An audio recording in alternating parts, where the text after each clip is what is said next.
Just hit record. Yep, I just hit it. Sorry.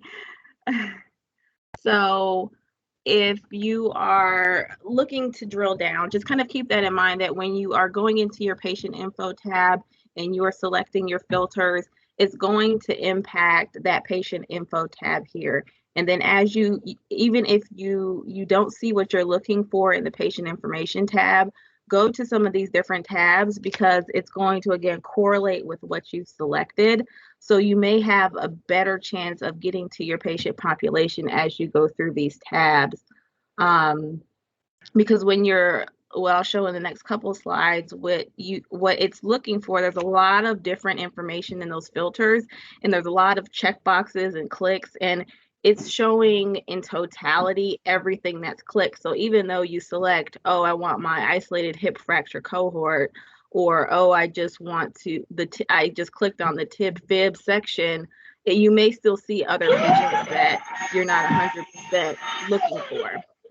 So you can go to the next slide.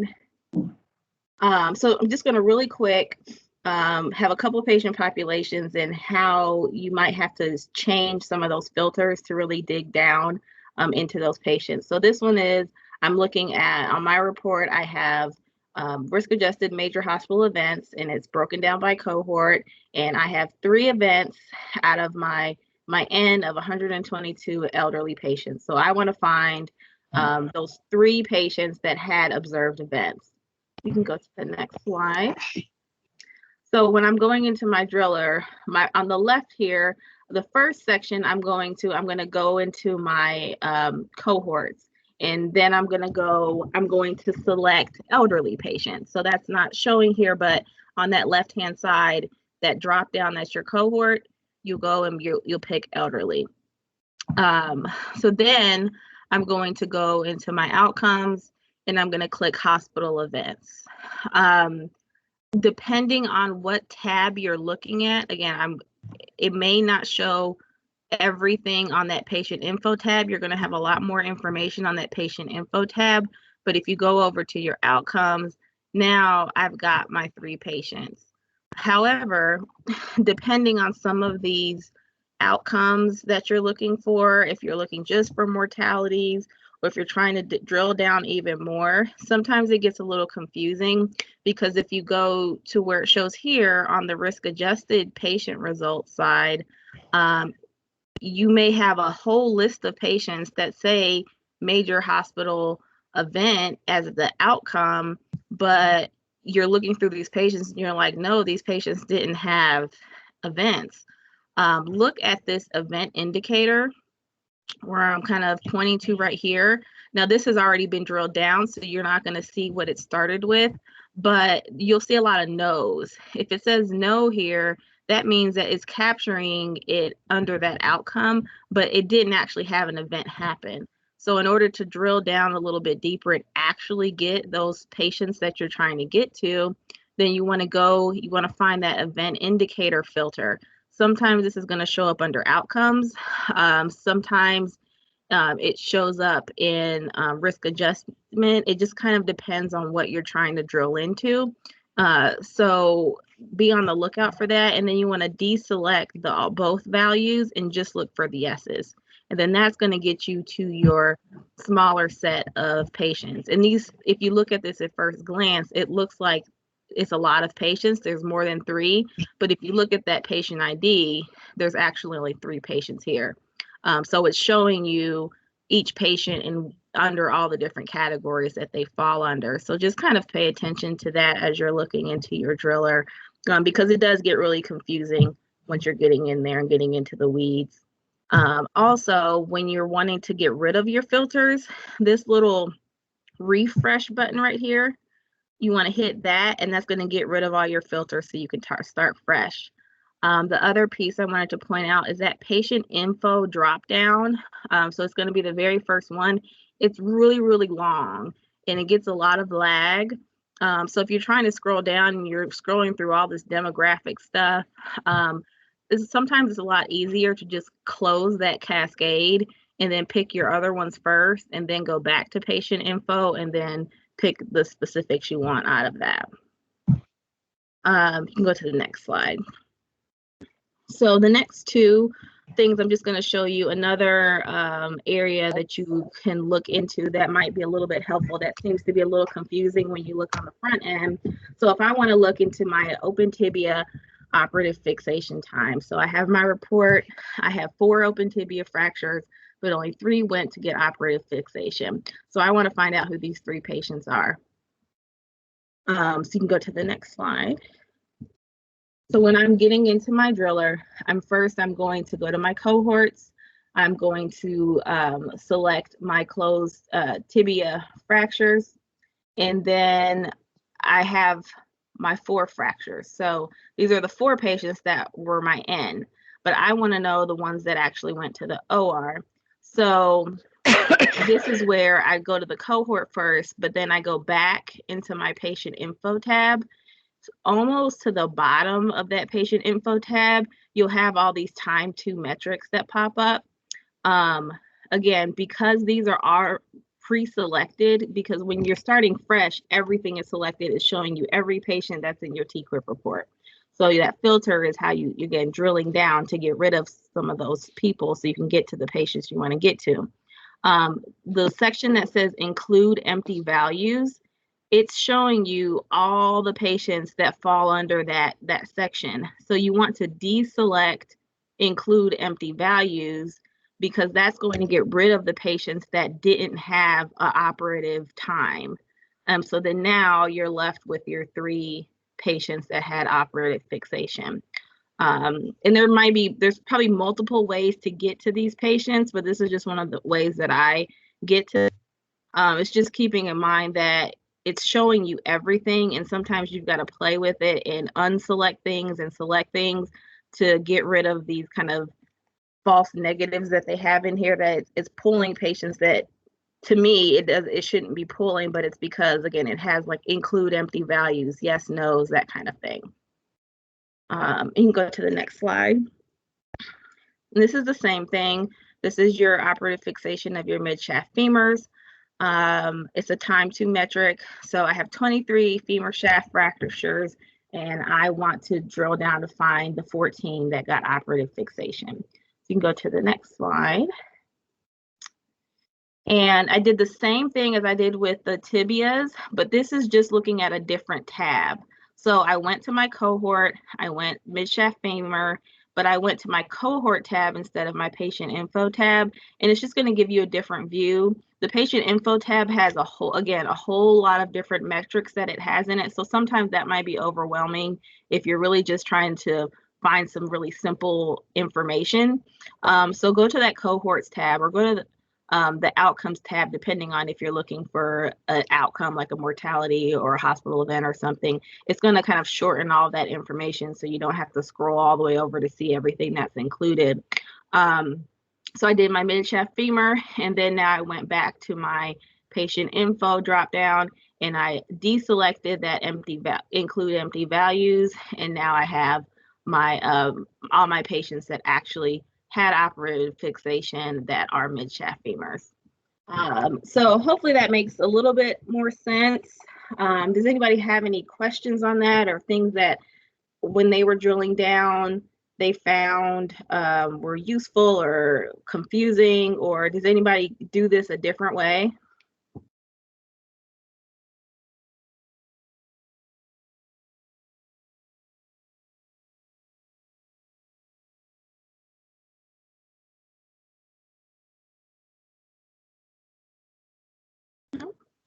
Okay, well, if anyone has any more questions, definitely feel free to reach out to me or reach out to any of our presenters. Again, Anne is going to be taking over from here. She is going to discuss step 8.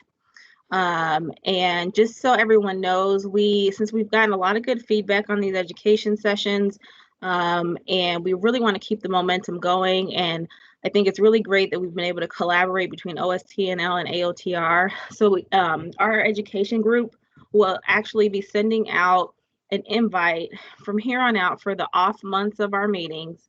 So we would like to kind of have a placeholder for 9 a.m. on the first Friday of the opposite months of our meeting, so that we can have some education. So definitely, if you guys have ideas of things that you want to see, or things you want to discuss, let us know. If we don't have anything, then we'll just cancel it. But we're going to be sending out a placeholder just so we can continue having these sessions. We'll be discussing different things with TQIP. Actually, our next session that is for sure scheduled will be in March, the first week of March, so March 5th. Joyce Burt is going to do education on making your cohorts from your TQIP report, setting up your cohorts in your database so you can already know what patients are in your database before you even send it out to TQIP. We're looking for someone from DI as well that can give the DI perspective of how to set that up. So if you know someone or if you're interested yourself, reach out to us or reach out to Joyce. But that'll be March 5th. We'll have a session on that. And then from there on out, the hope is that the new gray book will be out. So we'll do some sessions on the new ACS verification standards and really just get into the new book and digest it section by section and a bunch of different exciting things. So more to come. Again, definitely if you have some suggestions, let us know.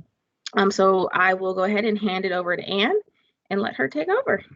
Okay, great. Thanks, Alex. Mm-hmm. Can everybody hear me and see my slides? Yep. Yes. Okay, great. So we're going to talk about investigating your TQIP patient populations with high outliers. So just a couple housekeeping items here. Utilize the chat room and raise your hand if you have any questions, and Alex will be monitoring that. I encourage you to follow along with your own report. And all of these educational sessions are available for anyone who wants to attend and review at a later time. They have been recorded. So this is where we started and how long we've progressed along our timeline. We are now at step 8. So you're all experts, not, but you know, we have come a long way. Hopefully everyone has practiced, and the more you use the drill down, the better you'll become.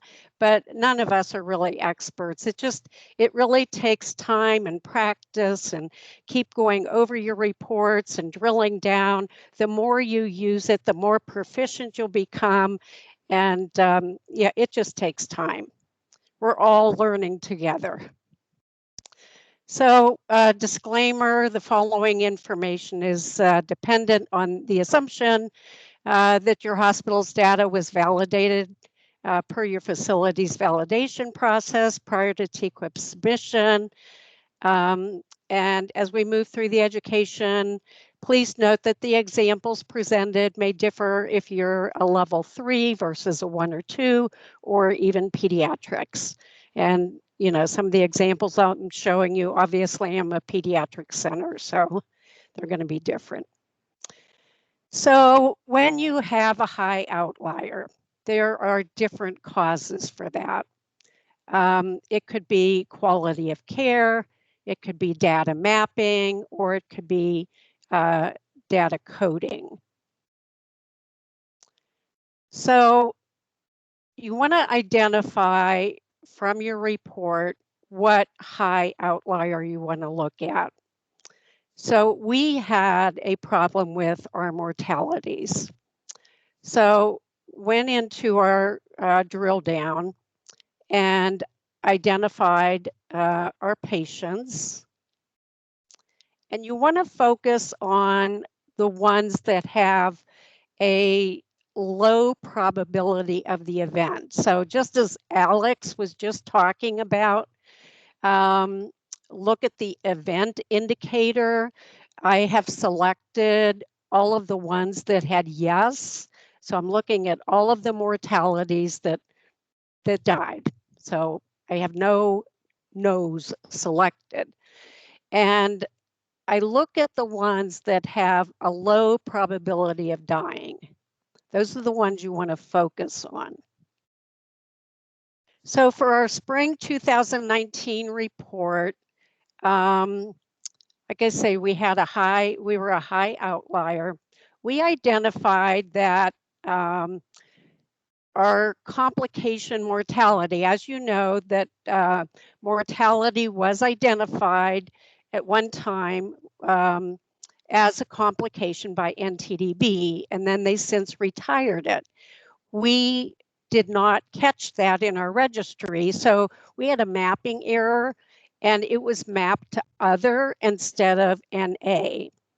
We also had a coding error. So it was in the registry, in order to save keystrokes, we had it set to like pre-filled to no. So it was, we had cases that had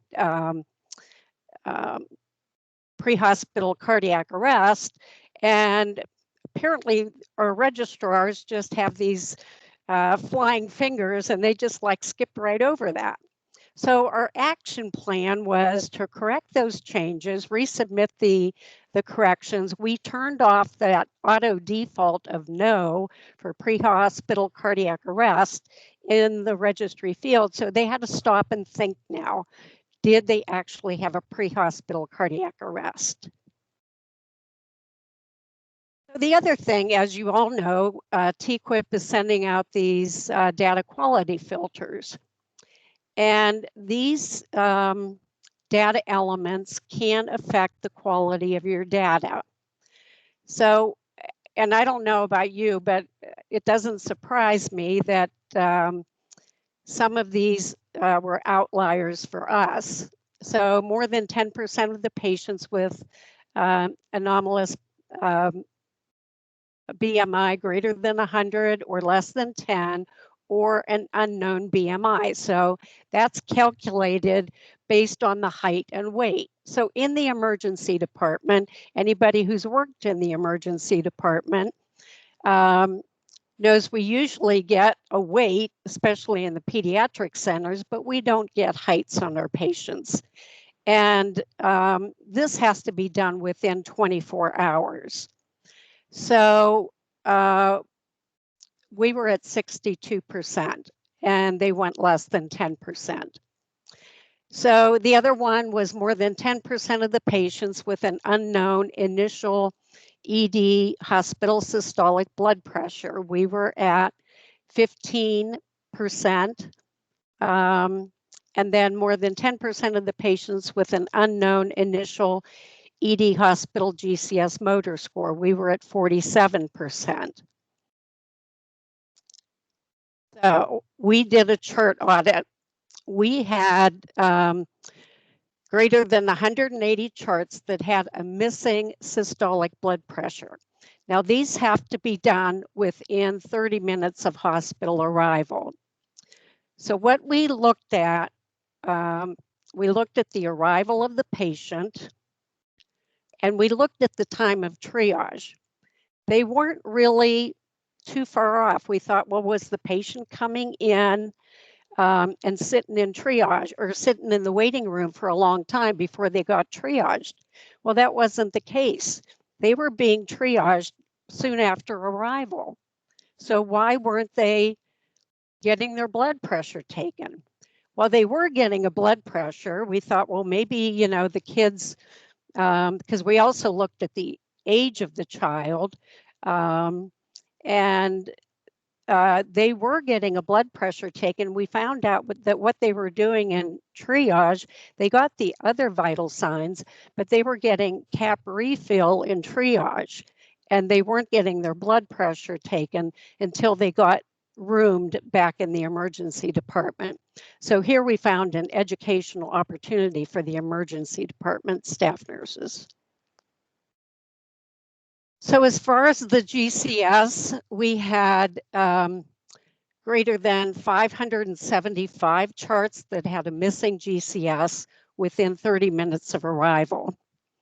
So as you know, they continually update the NTDB data dictionary, and the dictionary was updated to say if a patient does not have a numeric GCS recorded, but there is documentation related to their level of consciousness, such as ANO times 3, the patient with normal mental status. You can interpret this as a GCS of 15 if there's no other contradicting documentation. So again, we did a deep dive and we looked at the documentation, and we found out that a lot of the documentation was there: alert and oriented, patient awake, alert, and no acute distress. Oops. So we then extrapolated that information and we said, well, for these patients, we can assign, based on that new definition, we can assign a GCS of 15 to some of these patients. Other ones we couldn't. We looked at what was documented and we said, no, it's questionable, or no, there wasn't documentation, so we could not assign a GCS. And we also found out that a lot of the patients that had a missing GCS were isolated orthopedic injuries.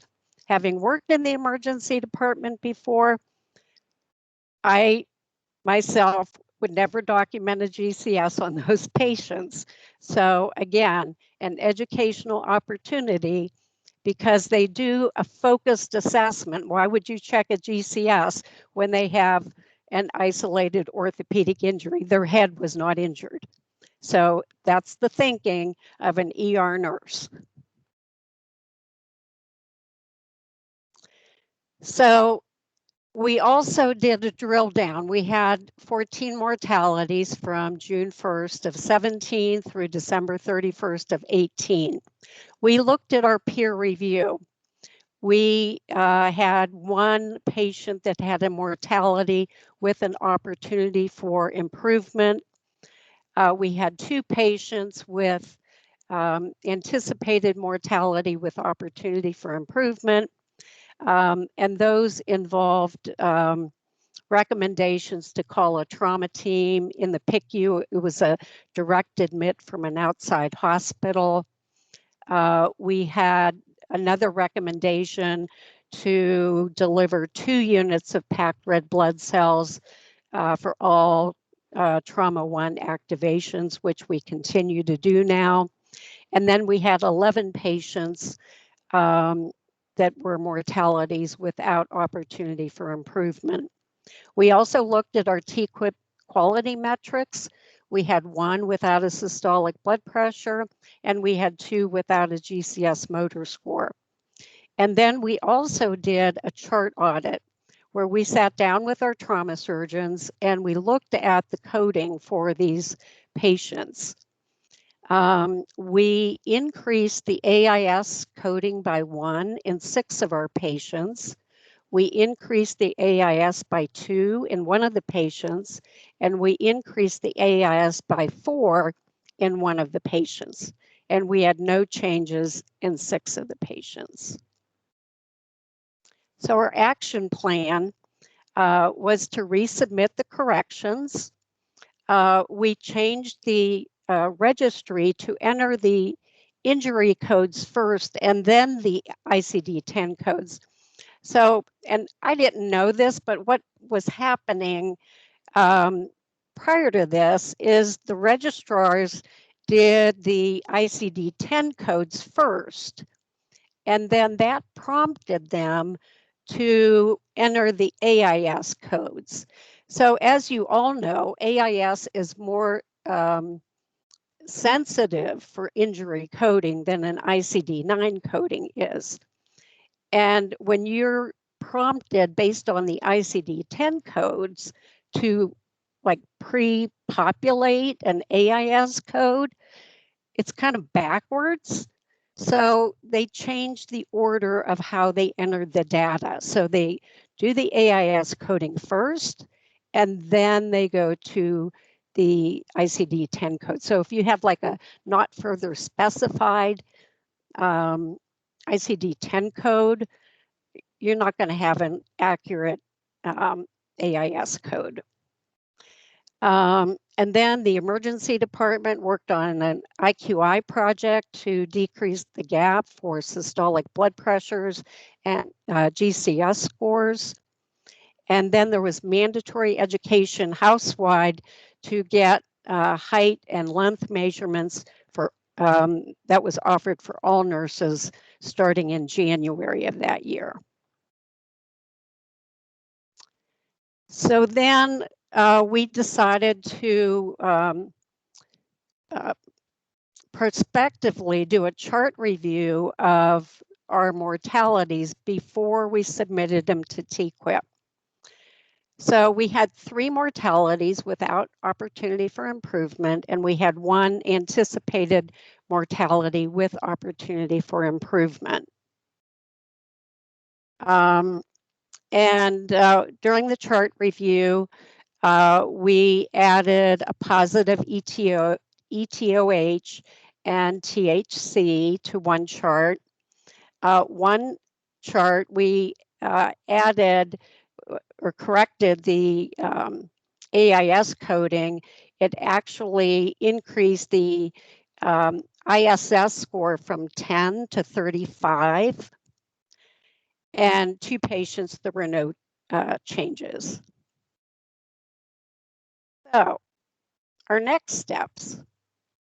Our plan was to examine our spring 2020 TQIP report when we got it back, and then drill down exercises to determine what were our specific reasons for our high outliers. This is kind of a work in progress. What really happened?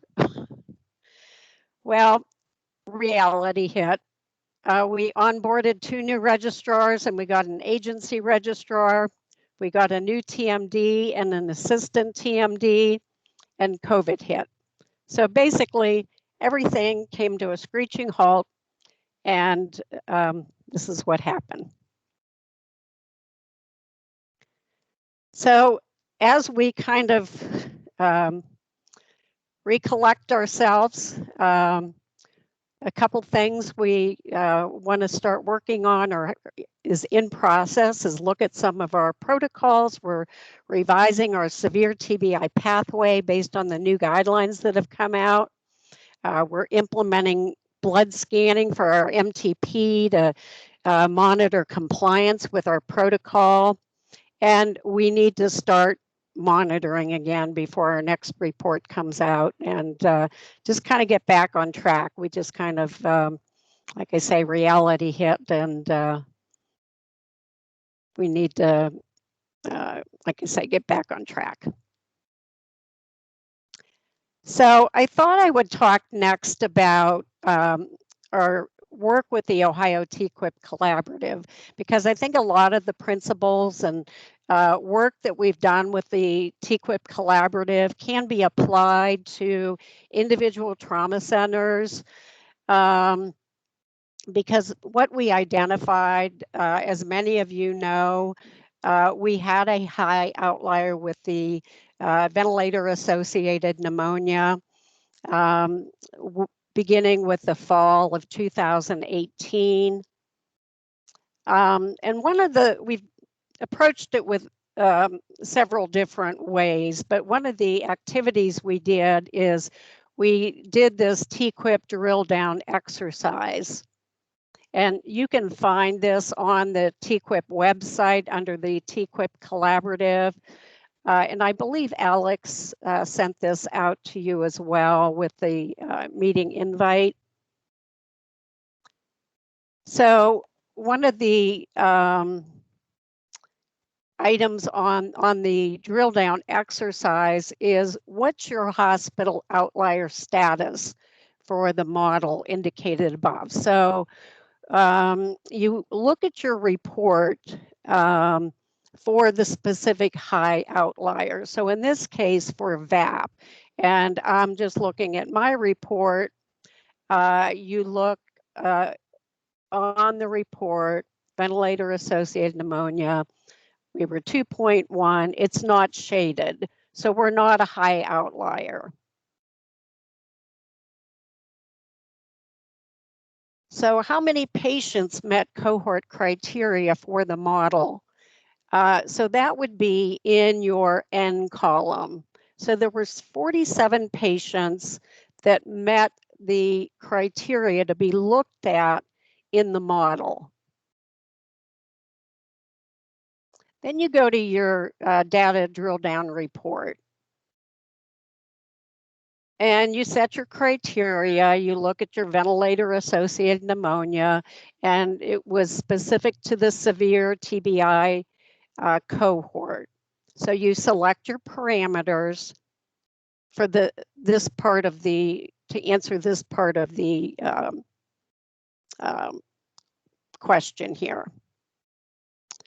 And so for my center, we came up with one patient. I'm sorry, I work in a pediatric trauma center. We don't have complications. So the next question is, how many of your patients in row C had a favorable outcome? So out of those 47 patients that met the criteria to be examined in that cohort of VAP, minus the one patient that had the VAP, so it's actually 46 patients did not have VAP.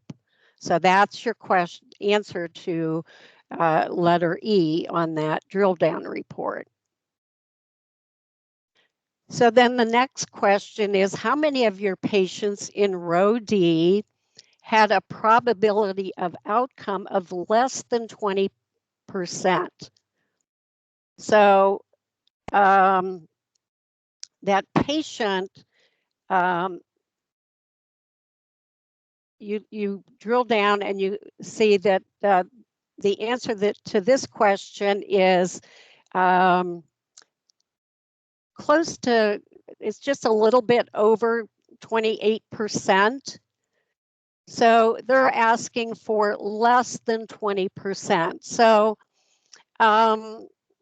it's worth looking at. They say 20%, less than 20% is significant. So I thought, well, let me just look at it.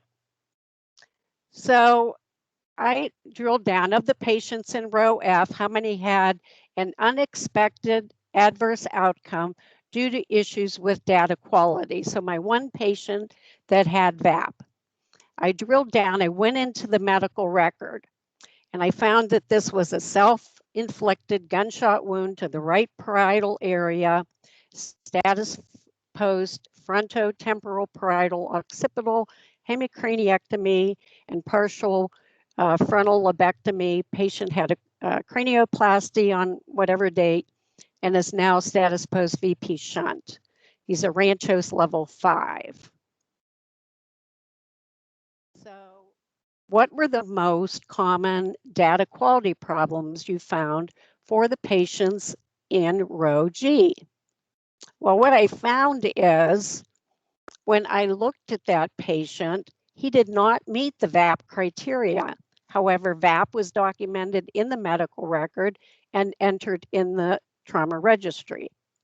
So at my center, even though pediatric centers are not involved in the TQIP collaborative, I guess I can't fault my registrars. They saw VAP documented all over the chart, but they didn't, I don't know how many have actually looked at that very cumbersome VAP definition.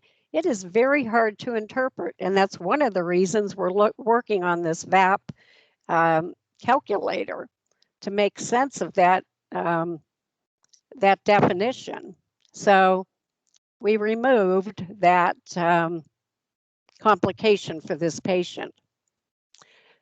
So another activity we did is, what are the most common clinical care opportunities for improvement you found with the patients in row J? So as a collaborative, we looked at what are some of the ventilator-associated bundles, and we had, I believe, 6 centers contribute, and we compared different things with their ventilator bundles.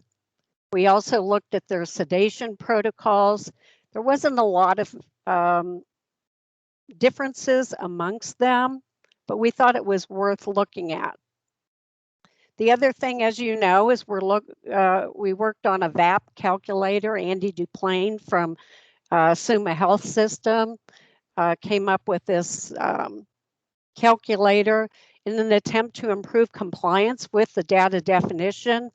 And as you know, we're currently gathering cases so we can validate the calculator before we disseminate it to everybody for use amongst the state. So we need you to submit VAP cases. I believe we have 7 now. At our meeting today, we had a couple other volunteers. Once we reach at least 10 cases, we will be sending out those cases to the trauma registrars in the TQIP collaborative to validate the calculator. And once it's validated, then we will be able to start using that as a tool. So does anyone have any questions?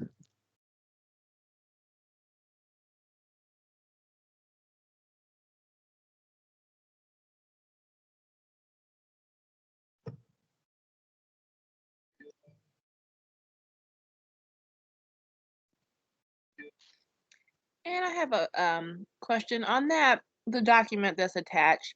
How would you suggest people using it if they're not looking specifically for VAP? How can they use that for their other types of drill downs? Like, how would they replace? What areas would they replace? And I can pull it up.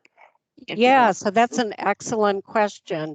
So you just replace VAP with whatever high outlier you're looking for. I used it with my mortalities.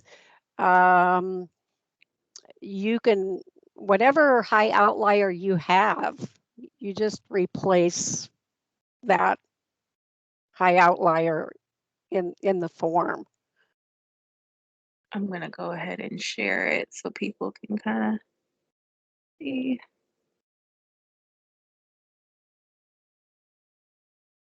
Okay. It just kind of walks you through step by step what to look for.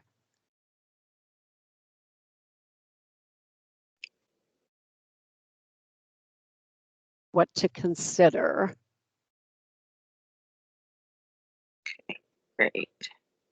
Yeah, you can put whatever you're drilling down, and that can help you. If you're struggling trying to find an area to look into, this can kind of help. Is everybody seeing it, or is it just me?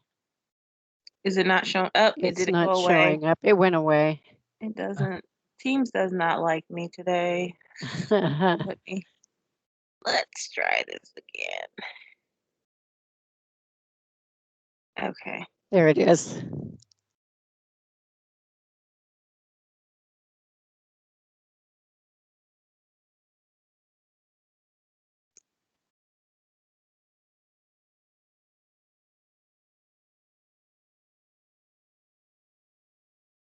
Yeah, these steps here, you can just go down the list with whatever thing you're trying to look into, and kind of helps you at least get a starting point, I feel like.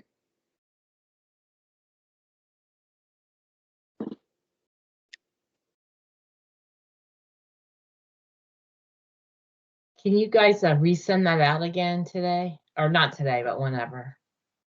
Yeah, it is. So it is attached to the meeting invite. I'm sorry. But we can send it out again just for people that may not be able to get to it. It's probably easier just via email. Towards the end of the form, it does talk about low outliers, which I didn't really go into because that was not the topic of our discussion today, but you can also do that to see if you have any unexpected low outliers.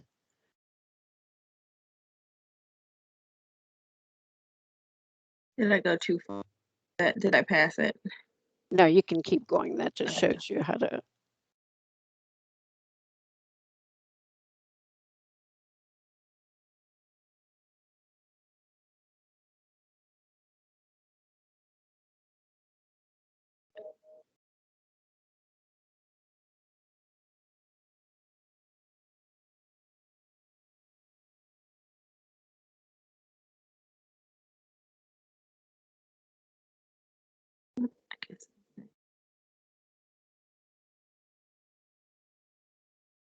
Let's see.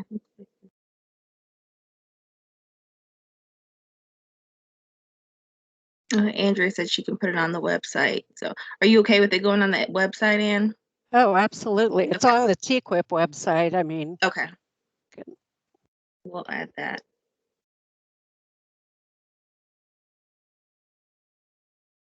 Okay. Does anybody else have any questions or feedback or anything?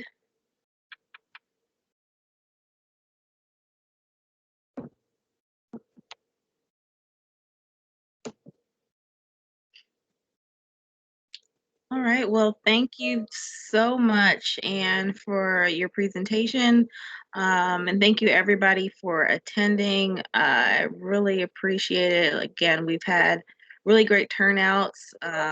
This is the highest one we've had so far. There is up to 74 people in this meeting. So I think that is awesome. And we really want to keep this going. If you guys think of anything while you're drilling down, feel free to email any one of us. We'll try to help as much as we can. And again, the next session we will have will be March 5th. Joyce will be doing a tutorial on how to build cohorts within trauma base, and hopefully we'll have a representative from DI as well to help. And then from there on out, we will have some recurring education sessions. So stay tuned and be on the lookout for those invites. Thank you. Okay. Everybody have a great Friday. Thanks, Alex. Thanks, everybody. Thanks, Alex. Great job. Thank you.